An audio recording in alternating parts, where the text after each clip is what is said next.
The question of whether incumbent companies are best suited to meet this new challenge, I think, is an open one. And for a CEO who's got a lifespan, say, of 4 years or maybe even a little less, of course, it's very challenging. But the principle of growing your own competition is a good one, and one to keep in mind. Better that you figure out the next model than someone else does it, and you find that you're caught flat-footed. Both of your organizations have this year made declarations. Ricardo, you've coordinated a group of Brazilian businesses to call for action at Copenhagen. Ernst, the GRI board, has for the first time advocated for government requirements that sustainability reporting happen. I'd like to know what was behind these decisions and whether this marks a change in your tactics in terms of being more advocacy focused, because of the precise dilemma you're stating, that if our systems prevent innovation, create the wrong kinds of incentives, do we need to focus on changing the system, as I mentioned earlier? So is this the shape of things to come? Was this a one-off? What was the thinking? In this case that you just mentioned in Brazil, what happened is after 2006, we got very aware of the strategic importance of the Amazon area, not only to the country, but to all this world discussion on climate change.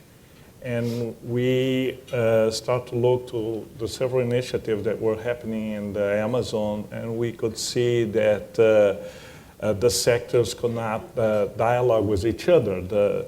The people of the forest will not have a dialogue with the Indian communities, that will not have a dialogue with the business community, and so on and so forth. Then we decided to put together what we called the Sustainable Amazon Forum, where we brought in a very, very complex approach, multi-stakeholder approach. We brought in 250 entities representing all the stakeholders of the Amazon forest, including the university, including research labs, and so on and so forth. And it was amazing how the awareness about biodiversity, the strategic importance to the Amazon, to the world climate, how the evaporation of the Amazon could impact the climate all over the world, the agricultural industry in the south of the continent, and so on and so forth. Then business got really aware that something had to be done. And during end of last year and this year, we start to see that government was being very, very shy about Copenhagen. Brazil, this country that expected to have a very strong position in Copenhagen, was not having this resonance on the government. They were being shy. They didn't want to assume goals, and so on and so forth. And the business said, wait a minute. We have to have clear rules to play this game in the next 20 years. And we will tell you, government, what we are willing to do, and we would like to tell you what we expect you to do in Copenhagen.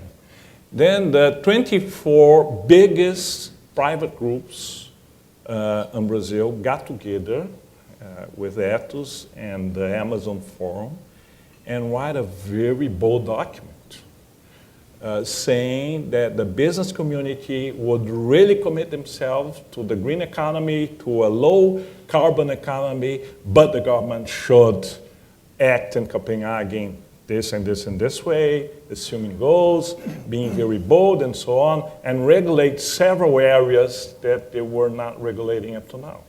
And this made a huge political turmoil there, and maybe will change the position of Brazil in Copenhagen.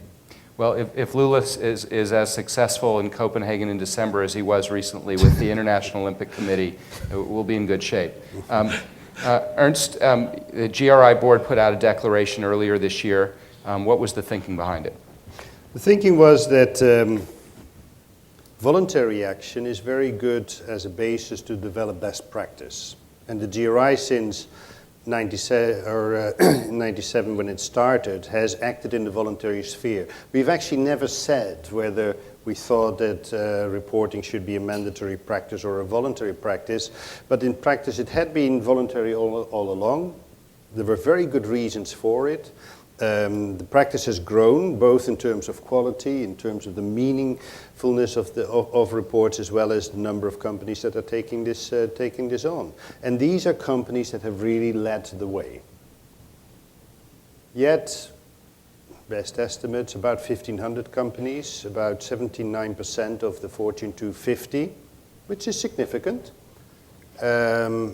In most OECD countries, an average about 40% of the largest 100 companies. And if we project forward the kind of growth trends that we see, then it will take some time for this practice to become mainstream. And that has all to do with the paradox that we were earlier talking about. Many people in the boardroom understand the longer term needs and perspective, but yet have to act on the short term targets. So the question is, and this was not just in the boardroom, we had a discussion in our board, the GRI board, about the inputs that we've had from very many different other groups who said, well, can we afford it to have many companies not reporting? What is their reason for not doing it? What is the reason for actually not exercising your business in a responsible way and communicating about it? We cannot wait till the GRI framework is perfect. It's a relatively young practice, and for everybody who doubt me that I would say it, it isn't perfect yet. We're on a journey to develop this further. We cannot afford to wait till that is there. If we are now going to project forward in the current trends, how long it will take, we're talking 15, easily 20 years. That is not the right practice. So if the voluntary sphere isn't the basis to make this the mainstream, then we need another approach. It doesn't mean that the GRI board is now advocating a big sledgehammer kind of regulation that would completely miss the points. There are examples of that too. Some legislation that has already been in existence for some time and that has had very little effect. We do think that there are a few examples of more interesting regulation, that is smart regulation. Regulation that is recognizing that this is an evolutionary path. I'll give a few examples. Sweden. A year and a half ago, the Swedish government decided that all state-owned enterprises, and they do exist in about in every country, and 50-something large ones in Sweden, all of them had to disclose their sustainability impacts and use the GRI guidelines for that purpose. Why did the Swedish government do that? The Deputy Prime Minister Maud Olofsson explained it in this way. We want to set an example. Here we are acting as the owners. We are acting on behalf of the taxpayer who are the ultimate owners. This is the responsible practice to do. And yes, we do mean this to be a signal to the market. Secondly, Denmark. Earlier this year put out a piece of legislation where they said that about 1,100, the largest companies in Denmark, do have to disclose their CSR practices or explain why not if they're not. Very simple. No great definition or long prescriptions, just the principle out there. We do think that that helps the practice forward. It sets out what is basically required. It isn't prescriptive yet because this is a rapidly evolving field, and it is this kind of smart regulation that the GRI advocates, that governments can help markets to actually advance and create a basis for all of us to learn more about which companies are part of the solution, which are causing us problems, where can we learn, and how can we find our path towards the transition in the economy that we will need.